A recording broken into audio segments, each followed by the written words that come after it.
जैसे कि तुम जानते हो कि नीट का रिजल्ट आ गया है और अभी तुम्हें नहीं पता चल रहा कि कौन सी फील्ड में जाना है। अगर फील्ड समझ आ गई है तो अब ये नहीं पता चल रहा कि कौन से कॉलेज में जाना है, क्योंकि सभी कॉलेज एक जैसे लगते हैं और सभी कॉलेज में जो भी गलतियां या जितने भी ड्रॉबैक्स होते हैं वो भी एक जैसे लगते हैं।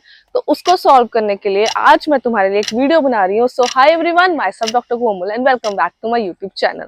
सो today we will talk about 10 major facts to see before choosing your medical college. So you all know that I am sailing in BMS ship, so I'll tell you more deeply about Ayurveda colleges. Yes, आज हम बात करेंगे सभी Ayurveda colleges के बारे में कि अगर आपने आयुर्वेदा का कोई कॉलेज चूज करना है तो उसके लिए आपने क्या क्या फैक्टर्स देखने हैं, कौन से पॉइंट्स हैं जो आपके दिमाग में रहने चाहिए जब आपने कोई भी कॉलेज चूज करना है। So first point will be recognized by good authorization. So जितने भी आयुर्वेदा कॉलेजेस हैं जो NCISM national council of Indian system of medicine के द्वारा रिकग्नाइज्ड हैं, तो वही कॉलेज आपके लिए अच्छा है। क्योंकि अगर वो NCISM की लिस्ट में नहीं है, NCISM की वेबसाइट पे आप चेक करो जाके, NCISM की जब आप साइट खोलोगे वहां पर आप लिस्ट ऑफ कॉलेजेस देखोगे, वहां पे जितने कॉलेजेस हैं वो NCISM के अंडर हैं। उसके अलावा कोई भी फ्रॉड कॉलेज में एडमिशन मत ले लेना, क्योंकि उसकी जो आपको डिग्री मिलेगी वो वैलिड नहीं होगी, क्योंकि उसको NCISM के अंडर नहीं लिया गया। तो जब भी आप फर्दर उसको कहीं यूज करना चाहोगे या पोस्ट ग्रेजुएशन करना चाहोगे या कहीं प्रैक्टिस करना चाहोगे तो तुम्हें वो डिग्री वैलिड नहीं है, तो तुम्हारे वो 5-5.5 साल जो तुमने कहीं जगह पे अपने इन्वेस्ट किए हैं वो तुम्हारे सारे खराब हो जाएंगे, क्योंकि वो तुम्हारी वैलिड ही नहीं रहेगी डिग्री। सो जब भी तुमने कॉलेज देखना है, पहला पॉइंट ये देखना है कि क्या वो कॉलेज NCISM के अंडर है। गवर्नमेंट कॉलेजेस NCISM के अंडर ही मोस्टली रहते हैं, सारे ही NCISM के अंडर होते हैं। लेकिन अगर तुम किसी प्राइवेट कॉलेज में एडमिशन लेना चाहते हो फॉर एनी रीजन, वो रीजन तुम्हारे मार्क्स भी हो सकते हैं, तुम्हें बेटर इंफ्रास्ट्रक्चर चाहिए था, तुम्हें अपने मन की लोकेशन चाहिए थी, मन का स्टेट चाहिए थी, उसके अकॉर्डिंग अगर तुम्हें कोई प्राइवेट कॉलेज लेना है तो उसको भी जरूर चेक कर लेना कि क्या वो NCISM की लिस्ट के अंडर है। सेकंड है एफिलिएशन टू रेप्यूटेटेड यूनिवर्सिटीज। यस, जो कॉलेज होंगे वो एक अच्छी यूनिवर्सिटी के अंडर होने चाहिए, बिकॉज बहुत कॉलेजेस होते हैं लेकिन यूनिवर्सिटी इतनी रेप्यूटेटेड नहीं होती, क्योंकि जब तुम कोई डिग्री करते हो तो पूरी जिंदगी तुम्हारे साथ वो एक नाम जुड़ जाता है। इट्स नॉट लाइक स्कूल्स कि जब स्कूलिंग पास हो गई तो चलो कोई बात नहीं, जब तुम डिग्री करते हो ना तो पूरी जिंदगी तुम्हारे साथ जुड़ता है। तुमने ग्रेजुएशन पोस्ट ग्रेजुएशन की है तो कहाँ से की है, जब कोई रेप्यूटेटेड यूनिवर्सिटी होती है, अच्छा कॉलेज होता है, तो उससे तुम्हारा जो इफेक्ट है वो काफी अच्छा पड़ता है, तुम्हारी प्रेजेंटेशन अच्छी होती है, क्योंकि जब कॉलेज अच्छा होता है तो उसके बाय प्रोडक्ट्स भी अच्छे होते हैं, ऐसा बोला जाता है। सो जब भी कोई कॉलेज चूज करना तो देख लेना जो यूनिवर्सिटी है क्या वो अच्छी यूनिवर्सिटी है, उसके पासिंग रिजल्ट्स क्या रहते हैं, उसकी फीडबैक्स क्या है, बच्चे क्या बोलते हैं उस यूनिवर्सिटी के बारे में, सब कुछ देख लेना। उसके बाद जो कॉलेज लेना चाहते हो उस यूनिवर्सिटी के अंदर वो देखना कि उसके फीडबैक्स क्या हैं, उसके रिव्यूज क्या हैं, क्योंकि यूनिवर्सिटी के जो फीडबैक्स रहते हैं, क्योंकि जितने भी रिजल्ट्स होते हैं वो ऑब्वियसली यूनिवर्सिटी के द्वारा हमें दिए जाते हैं। तो अगर रिजल्ट्स या फिर rules of university, examination rules जो भी रहता है वो यूनिवर्सिटी के अकॉर्डिंग रहता है, तो अगर वो अच्छा होगा तो ऑब्वियसली तुम्हारे जो कॉलेज होंगे वो 50% तो अच्छे तब माने ही जाते हैं, बाकी का 50% कॉलेज के अंडर रहता है कि उन्होंने अपने कॉलेज को कैसे चलाना है। मोरली वो UGC द्वारा सर्टिफाइड यूनिवर्सिटी होनी चाहिए, क्योंकि तुम्हारी अंडर ग्रेजुएट तभी मानी जाएगी अगर तुम्हारा जो कॉलेज है वो UGC के द्वारा सर्टिफाइड है। अगर हम एफिलिएशन की बात करें तो बहुत बार ऐसा होता है जब इंस्पेक्शंस आती हैं, कोई ना कोई कमी या कुछ ना कुछ गलतियां ऐसी निकाल जाती है, कुछ गलती कॉलेज या यूनिवर्सिटी से भी ऐसी हो जाती है कि एफिलिएशन कुछ साल के लिए कैंसिल होती है, लेकिन स्टूडेंट्स को ये चीज नहीं बताई जाती। तो समटाइम्स अगर तुम जस्ट एडमिशन लेते हो उस कॉलेज में जिसकी एफिलिएशन कैंसिल है तो तुम्हारी डिग्री मायने नहीं रखती, उसकी कोई मान्यता नहीं होगी। लेकिन अगर तुम वर्क उस आवर्स में हो तो अगर एफिलिएशन दोबारा मिल जाती है तो तुम्हें शिफ्ट कर देते हैं, वो अलग प्रोसीजर होते हैं। लेकिन एफिलिएशन भी जरूर देख लेना कि कब से एफिलिएशन है, कभी बीच में कोई कैंसिल तो नहीं हुई, वो सब। एज ऑफ द कॉलेज देख जरूरी है कि जो कॉलेज है वो कब एस्टेब्लिश्ड हुआ था। जैसे कुछ college 20 years, 22 years, 25 years, 30 years तक होते हैं। मतलब उनका जो वर्किंग एक्सपीरियंस है, जो वो फील्ड में जिस वो कंपटीशन में रन कर रहे हैं, वो वहां पे उनकी स्केलेबिलिटी है, सस्टेनेबिलिटी है, इसका मतलब वो अच्छा कॉलेज है तभी अभी तक टिका हुआ है। और उसके बाय प्रोडक्ट्स जो निकल रहे हैं, जो डॉक्टर्स बन के निकल रहे हैं, वो अच्छे निकल रहे हैं। तो उस अकॉर्डिंग आप अपना कॉलेज चूज करो। So third will be hospital infrastructures, college infrastructures, OPDs and IPDs load. So infrastructure क्यों इंपॉर्टेंट है? बोलने वाले बोलते हैं, पढ़ने वाला तो कहीं भी पढ़ लेता है। Yes, this is a point, लेकिन इंफ्रास्ट्रक्चर बहुत मायने रखता है। I am currently in my hostel and you can see the greenery. जब मैंने ये कॉलेज लिया था तो मुझे इसका इंफ्रास्ट्रक्चर इतना सुंदर लगा था, जो कि है भी। सो उस हिसाब से अगर इंफ्रास्ट्रक्चर अच्छा हो कॉलेज का एज वेल एज हॉस्पिटल का, फैसिलिटीज सारी हो, क्लासरूम्स टिप टॉप पड़े हो, अच्छी फैसिलिटीज हो, जैसे वाईफाई फैसिलिटीज होंगी तुम्हारे पास, एसी फैसिलिटीज होगी, मोरली इन प्राइवेट कॉलेजेस। और गवर्नमेंट कॉलेजेस में तुम इंफ्रास्ट्रक्चर देख सकते हो, लेकिन ऐसे माना जा सकता है कि गवर्नमेंट कॉलेजेस में थोड़ा पुराना इंफ्रास्ट्रक्चर रहेगा, पर private colleges up to date उसको करते रहते हैं, रेनोवेशन चलती रहती है।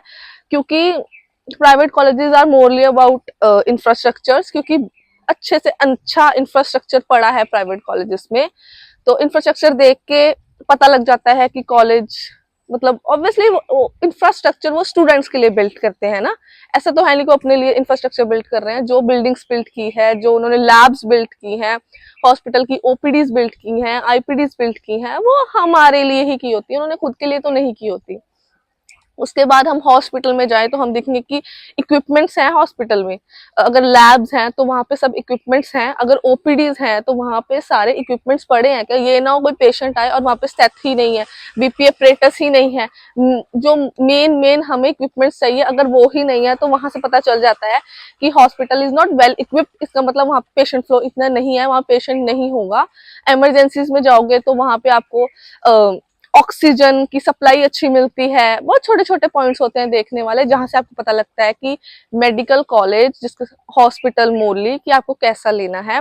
ओपीडी आईपीडीज में रश का मतलब ये नहीं होता कि 200 जाने लगे हो, because in Ayurveda government hospitals do have rush, वहां बहुत रश रहता है, पेशेंट्स होते हैं, ओपीडी आईपीडीज होती हैं।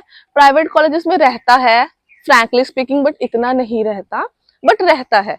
बट ये है कि प्राइवेट कॉलेजेस के और बहुत फायदे होते हैं, गवर्नमेंट कॉलेजेस के कुछ अलग फायदे होते हैं, वो हम किसी और वीडियो में बनाएंगे कि difference of private and government college, और कुछ ऐसा रहता है। सो आपने देखना है कि ओपीडी फ्लो है क्या, आईपीडी में पेशेंट्स हैं, तो ये देखकर आप देखोगे कि आपने कौन सा medical college choose. Point fourth is panchakarma and practical sessions. So panchakarma Ayurveda का root, base, top, head, house सब माना जाता है, क्योंकि panchakarma is the only field in Ayurveda जहाँ पे तुम क्लिनिकल प्रैक्टिस करते हो। Obviously we do have siravedha, raktamokshana, agnikarma, viddhakarma, we have many procedures, but panchakarma एक ऐसा बेसिक प्रोसीजर है, अगर तुम सीख लेते हो तो फ्यूचर तुम अपनी ओपीडीज में भी उसको यूज कर सकते हो पेशेंट्स पे, बिकॉज उसका रिजल्ट ट्वाइस हो जाता है विद मेडिकेशन।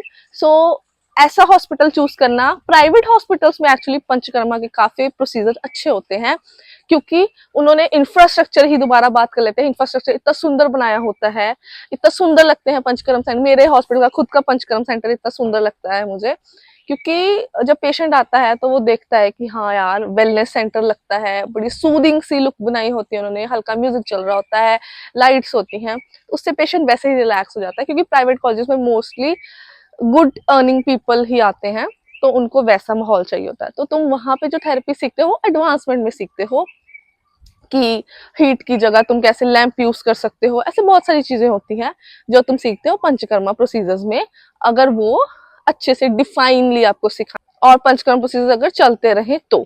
सो उसके बाद अगर हम बात करें प्रैक्टिकल सेशंस की, प्रैक्टिकल में हम बात करते हैं जैसे केसी काय चिकित्सा हो गया, शल्य हो गया, शलाक्य हो गया, प्रसूति जैसे डिपार्टमेंट्स में ऐसा होता है कि बहुत प्रोसीजर्स होते हैं करने वाले। आप प्राइवेट कॉलेजेस में हो तो आपको वो हैंड्स ऑन ट्रेनिंग देते हैं।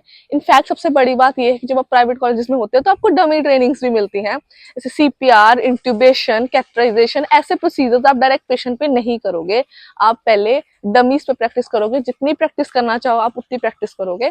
उसके बाद आपका जब एक बार जैसे बोलते हैं ना, हाथ खुल गया है मेरा, एक बार जब आपकी हैंड्स ऑन ट्रेनिंग अच्छी हो जाती है तो फिर उसके बाद आप पेशेंट पे वो कर सकते हो, और विद गाइडेंस आपके साथ आपके कंसल्टेंट, आपके सीनियर्स वो खड़े रहते हैं आपकी हेल्प करने के लिए, और आप वो अच्छे से फिर सीख जाते हो। And fifth is herbal garden and pharmacy. Now why herbal garden and pharmacy? जब आप बीएमएस करते हो तो आपको उसमें कुछ सब्जेक्ट्स रहते हैं जैसे द्रव्य गुना, जिसमें हम हर्बल ड्रग्स पढ़ते हैं, and pharmacy which is the शास्त्र, जिसमें आप मेडिसिन बनाना सीखते हो, भेषज कल्पना, मेडिसिन कैसे बनाओगे, रसशास्त्र में क्या कहाँ यूज होगा वो सब आप सीखते हो। उसके लिए आपको एक अच्छा हर्बल गार्डन चाहिए।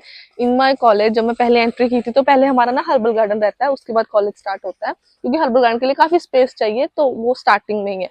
तो हर्बल गार्डन में बहुत ड्रग्स चाहिए, because in pure Ayurveda you are more likely to use natural herbs.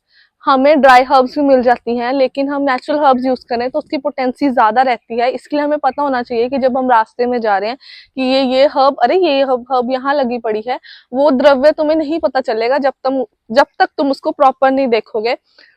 जो ड्रग्स होते हैं वो सीजनल काम करते हैं, वो ऑब्वियसली जैसे ये ट्री है, वो कोई बहुत छोटा होगा, आज वो ट्री बन चुका है, तो ऐसे ही होता है, वो पहले बहुत छोटा होता है, उसके बाद कभी उसको फ्लावर्स लगते हैं, कभी किसी के फल होते हैं, फिर उसके लीव्स के स्ट्रक्चर बदलते हैं, कई बार लीव्स का कलर बदलता है। तुम्हें पता होना चाहिए कि किस सीजन में कौन सा प्लांट कैसे चेंज हो रहा है, ये सब तुम द्रव्य गुना में सीखते हो। और रस शास्त्र लाइक प्रैक्टिकल फार्मेसी इसलिए इम्पोर्टेंट है क्योंकि हम खुद ड्रग्स बनाते हैं। यस, जो बीएमएस के स्टूडेंट्स होते हैं वो मेडिसिन भी खुद बनाते हैं, जैसे अविपत्ति का चूर्ण हो गया, लवंगादिवटी, सीतोपलादी चूर्ण हो गया, बहुत सारी फॉर्मुलेशन, आसव अरिष्ट हो गए, बहुत सारी डिकॉक्शंस होगी, वो जो तुम खुद बनाना सीखते हो।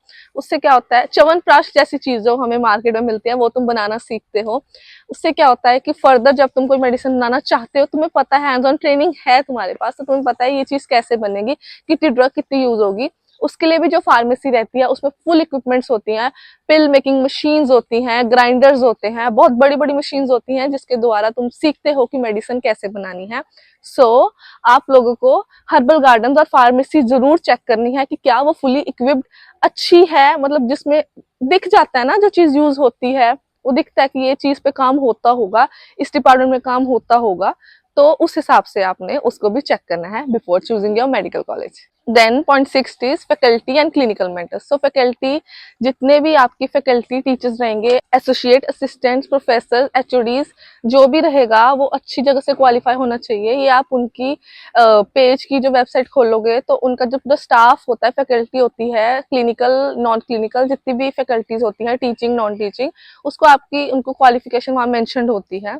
वहां से आप देख सकते हो किसी अच्छे कॉलेज से या कहाँ से उन लोगों ने अपनी स्टडी की हुई है, बिकॉज बीइंग अ वैद्य, आपको कोई अच्छा वैद्य गाइड करे तो आप उस चीज को ज्यादा समझ पाते हो, because Ayurveda is do it is about clinical practice, about theoretical. तो आपको जरूरी होता है कि थ्योरीज को पढ़ने के बाद आप उसको क्लिनिकली कैसे यूज कर सकते हो, क्योंकि समटाइम थ्योरीज और क्लिनिकल में बहुत डिफरेंस होता है, और वो तभी कवर होता है जब आपने अच्छे वैद्य के अंडर आपने काम किया हो, अच्छे डॉक्टर के अंडर आपने काम किया हो। जैसे मैंने जो अपना कॉलेज लिया था तो मैंने बहुत देखा था कि even some private colleges like mine, we have teachers from BHU, NIA, Jamnagar, Paprola, we have very good teachers here. So बहुत प्राइवेट कॉलेजेस होते हैं जिसमें अच्छे अच्छे टीचर्स भी एम्प्लॉयड होते हैं। सो आप भी जरूर देखें फैकल्टी मेंटर्स की वहाँ पे कैसे लोग हैं, सीनियर्स कैसे हैं, सीनियर्स जाके बात करें, इंटर्न्स को देखें, इंटर्न्स को कितना काम आता है, इंटर्न्स कैसे काम करते हैं, कैसे बात करते हैं, पेशेंट के साथ कैसे डील करते हैं। Take your time and then choose your medical college. Next is hostel, mess and campus. So hostel में आपको अगर रहना है तो आपने 5.5 साल हॉस्टल में रहना होता है, उसका इन्वायरमेंट अच्छा होना चाहिए, जैसे मेरे हॉस्टल का है। सो वैसे आपको हॉस्टल का एनवायरनमेंट अच्छा होना चाहिए, थोड़ी ग्रीनरी रहे ना तो मन फ्रेश रहता है, बाहर टहल सकते हो, इधर उधर घूम सकते हो, अच्छा लगता है, बाहर बैठ के पढ़ सकते हो, कभी डाउनफॉल आए, बुरा लगे तो भी बाहर बैठ के तुम मेडिटेशन कर सकते हो, तुम योगा कर सकते हो, ऐसी सराउंडिंग में तुम बहुत कुछ कर सकते हो। मेस का फूड तुमने 5 साल खाना होता है, सो मेस की फूड की तुम टेस्टिंग कर सकते हो। ऑब्वियसली मेस का फूड घर जैसा कभी नहीं होता, लेकिन बहुत सारी मेसेस में खाना अच्छा होता है। गवर्नमेंट कॉलेजेस से तो मुझे लगता है कि प्राइवेट कॉलेजेस के मेस का फूड काफी हद तक अच्छा होता है। सो कैंपस की बात करें तो रैगिंग फ्री कैंपस रहते हैं बहुत सारे कॉलेजेस में। पूरी कमेटीज बनी होती हैं स्टॉप रैगिंग की, एंटी हरासमेंट कमेटीज होती हैं। तो आप कैंपस देख सकते हो, आप देख सकते हो बच्चे कैसे बैठे हैं, स्टूडेंट्स कैसे घूम रहे हैं, what are relation between teachers and students. तो आप वो सब देख सकते हो, बिकॉज अगर टॉक्सिक कैंपस होता है तो आपसे पढ़ा नहीं जाता, बहुत सारी चीजें नहीं होती। सो आप वो सब देख के अपना मेडिकल कॉलेज चूज कर। Point is internship and clinical postings. आप जाकर देखो कि इंटर्न्स जो वहाँ पे काम कर रहे हैं उनकी पोस्टिंग्स कैसे हो रही है। आप उन्हें पूछ सकते हो कि किस मंथ में कहाँ पोस्टिंग आप लोग की रहती है, कैसे करते हो, बिकॉज वो आपकी हेल्प करेंगे। क्योंकि उनको पता है कि एक बच्चा जो नया आया है किसी कॉलेज में, उसको बहुत डर रहता है कि 5 साल पूरी आपने पूरी डिग्री देनी है, अपनी पूरा टाइम देना है इस एक डिग्री को। क्लिनिकल पोस्टिंग्स देख सकते हो कि जो स्टूडेंट्स हैं जो अभी एकेडमिक्स ईयर्स में है कि वो कैसे वहां पे जाके पोस्टिंग लग रही है, नहीं लग रही, किस डिपार्टमेंट में क्या पोस्टिंग है, क्या सिखाया जा रहा है, वो सब आप देख सकते हो before choosing a medical college. So next point is career and PG sport. इसमें क्या रहता है कि आपको कॉलेज से बात करके, स्टूडेंट से बात करके पता चलता है कि क्या कॉलेज आपको करियर स्पोर्ट या फिर पोस्ट ग्रेजुएशन के लिए जो MD MS बच्चे कर रहे हैं उनकी कोई हेल्प कर रहा है। बहुत कॉलेजेस हैं जो आपको इतना ओपन अलाइनमेंट दे देते हैं कि आपने जिस फील्ड में जाना है आप जा सकते हो। बहुत सारे कॉम्पिटिशन होते हैं। हमारे कॉलेज में आइडिया हैकाथॉन कॉम्पिटिशन हुआ था जिसमें मैं सेलेक्ट हुई थी for all India institute of Ayurveda अय्या under IIM। So Lucknow branch जो नोएडा में है, हम वहाँ सेलेक्ट हुए थे। आइडिया हैकाथॉन मेरा एक प्रोडक्ट था, इनोवेटिव आयुर्वेदा प्रोडक्ट, तो उसके लिए मैं सिलेक्ट हुई थी ऑल इंडिया में। तो ये भी मुझे जो चांस मिला वो कॉलेज की तरफ से ही मिला था। पहले मैं कॉलेज लेवल पे सेलेक्ट हुई, फिर हमारा आइडिया आगे भेजा गया और वहां पे भी फिर मेरा आइडिया वहां सेलेक्ट हुआ। तो अब एंटरप्रेन्योरशिप के लिए मेरे पास चांस है, मैं अपना बिजनेस कर सकती हूँ। मुझे पता है बिजनेस के लिए क्या चाहिए होगा, कैसे चाहिए होगा, क्या रेवेन्यू, क्या कॉस्ट स्ट्रक्चर, सब कुछ अब पता चला है मुझे। वो ऐसे ही पता लगता है जब आपका जो करियर सपोर्ट है आपको कॉलेज की तरफ से मिलती है। So the last point is fee structure and location of your college. ये इसलिए जरूरी है क्योंकि उस जगह पर पहुंचना भी है तुम्हें। कॉलेज घर गए हो तो वापस भी कॉलेज आओगे ना, तो लोकेशन भी देखनी पड़ती है कि आसपास क्या है क्या नहीं है। बट मैं ये मानती हूँ कि हमेशा ऐसा नहीं होता। कुछ कॉलेजेस ऐसे होते हैं आसपास इतना कुछ नहीं होता लेकिन कॉलेज इतना अच्छा होता है। एक्चुअली मेडिकल कॉलेज में इतना टाइम ही नहीं रहता कि तुम बाहर इतना घूम सको। हाँ, इतनी लोकेशन पे अच्छी चीजें होनी चाहिए कि अगर तुम्हें बस लेनी पड़े 30-35 मिनट से 1 घंटे के लिए तो तुम लो और अपना माइंड फ्रेश महीने में एक बार कराओ। रही फीस की, ऑब्वियसली जो प्राइवेट कॉलेजेस होते हैं उनकी फीस थोड़ी ज्यादा रहती है और गवर्नमेंट कॉलेजेस की कम रहती है। लेकिन अगर नीट स्कोर अच्छा नहीं आया है और तुम्हें BMS करनी है, वैद्य बनना है, डॉक्टर बनना है, तो तुम एक प्राइवेट कॉलेज में एडमिशन ले सकते हो, उसमें कुछ बुरा नहीं है। इवन सबके ड्रॉबैक्स प्रॉस कॉन सबके होते हैं। सो उस हिसाब से अगर तुम प्राइवेट कॉलेज में एडमिशन लेते हो इट्स ऑल्सो गुड। गवर्नमेंट में लेते हो तो वो तो अच्छा है ही। सो फी स्ट्रक्चर देख के, सारा कुछ देख के, कई बार कुछ हिडन चार्जेस होते हैं। कुछ प्राइवेट कॉलेजेस साफ साफ अपने पैकेजेस बोल देते हैं कि हमारा इतने में रहेगा, उसके अलावा कुछ नहीं होगा। बाकी पार्टीज होती हैं कॉलेजेस में, हॉस्टल्स में पार्टीज होती हैं। BMS इज रियली फन अगर उसको तुम ढंग से करो।